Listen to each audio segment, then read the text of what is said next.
Okay.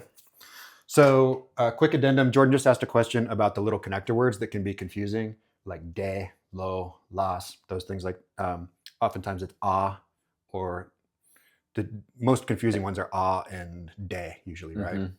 The little connector words. Um, Basically, we're going to learn a couple of them where they matter for us as beginner students, and then the rest of them we're just not going to fucking worry about because because we'll clean it up later. The whole point is to get conversationally fluent in a basic way. So we are going to sound like me, Travis, want bathroom now, or Jordan prefer Chinese food tonight, or something like that, and we'll just clean it up later. The goal is functionality, Mhm. and we're not going to sound like poets, but we got to start somewhere, and then we clean it up later. So all that is to say that we will learn the ones that matter for beginner students, but we're not going to bother with the rest. So when you ask, there will inevitably be questions about, do I say de la sol, or do I say such and such? The answer is either going to be given to you in a way that makes sense for us as beginner students, or the answer is going to be like, that's some later shit. Um, so that's the word on the small connector words. One other quick thing that relates to the pronunciation is that every language has a home base sound.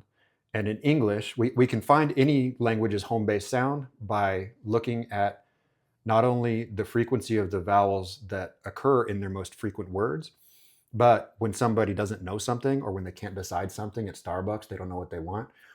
What if I ask you something you have no fucking idea and you're searching for the answer? What are you going to say? Uh, Uh, um, hmm, uh. You can hear it's all in the mm, register. You've probably heard Latino speakers who are asked something they don't know, or they're trying to decide at Starbucks, but they're taking their time. They don't say they say no sé, no sé, mhm. and you'll see that's, of course, we just saw that that's the vowel e, which in Spanish is and that's the sound they make when they don't know Mhm. something because their brain is looking for something else, and subconsciously it just makes their home base sound of and we can see that in many of their filler words, which are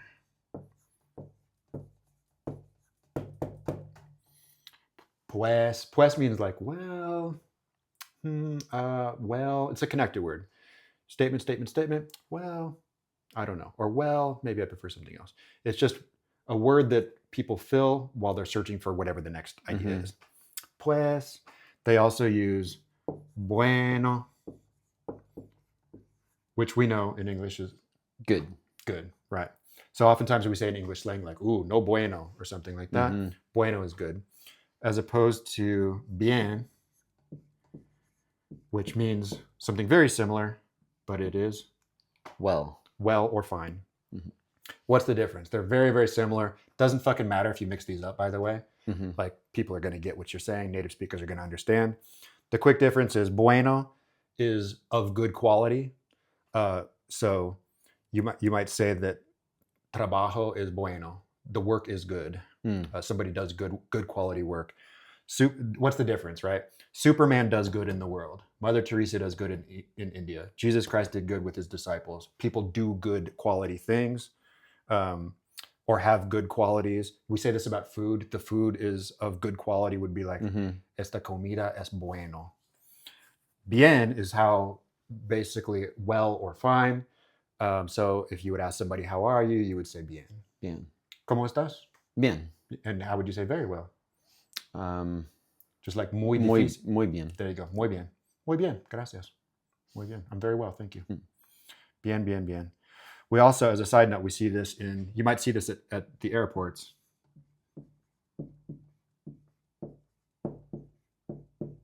Do you ever see that sign? Yes. Bienvenido Yeah. at the airport. Welcome. Welcome. Mhm. This means comed, and this means welcomed. Mm. And we'll get into venir, which is where venido is built. But bien, um, I won't get into the other examples at this point. But well. So I'm well. Somebody does something well. Hablas muy bien. You speak very well. And you wouldn't necessarily say estoy bueno, because in that moment you're calling yourself like good quality, which sounds a little arrogant. But Superman es bueno, right? He does good. Estoy bien. Estoy bien. Very good. Estoy bien. If you're asking about somebody, you're a little worried about them. ¿Estás bien? ¿Estás bien? Are you Are you well? Are you well? Are you okay? Are you fine? Sí, estoy bien. Sí. If you want to just say, good job, man, you did well. Muy bien. Muy bien. Muy bien. Very well. Very fine. Anyway, to get back to the point of the home base, pues, bueno, bien. I'm exaggerating them for effect. There's entonces. Entonces.